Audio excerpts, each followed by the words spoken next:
My mother-in-law spent her last few months here. We finally decided we needed to bring her closer to us in the last stages of her life. We were trying to think about ways that we could give back to this institution that's just helped us through so many really difficult times. The care that they gave here was amazing. The butterfly habitat is something that I know how to do, that I felt like I could give back as a personal gift. And the willow structure, my husband and I both talked about that, and we just have been in love with that idea for a long time. So the willow structure itself is built of 300 rods that come together in a dome. And when you're sitting inside the structure, it's like a living tree is around you, and it just gives you a calm and a sense of peace. And it's a lovely place to sit and reflect on what you've been given and what you can give forward. One thing I've noticed is that there are a lot of residents that are really taking advantage of this area. They're walking out here on a daily basis, they're sitting under the willow, they're taking note of how things look differently at different times of the day. And as I'm out here during the day, I'm really having wonderful conversations with people that come out. So it's a destination. It's a way to engage in nature, and we're actually starting a few citizen science projects with the seniors, and they're super excited about it. So it's fun for me that they're really embracing it and taking it on as their own.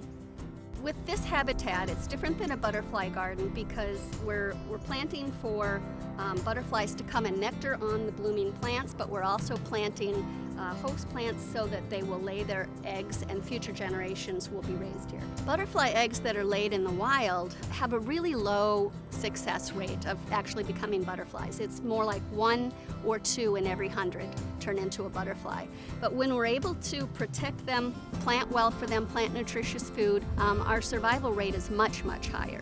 So in cases like the monarch, where people are really concerned with the dwindling number of monarchs that are able to make the migration, we're able to make a really nice addition to the number that can migrate. And residents are actually collecting eggs this week with me and taking the pop-up containers up to their apartments to raise caterpillars there. Once those are finished, we'll tag those and release those and set them off on migration.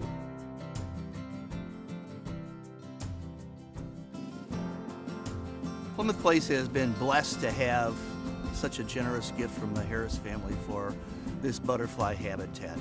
It's been a blessing for Plymouth Place. It's been a blessing for our residents.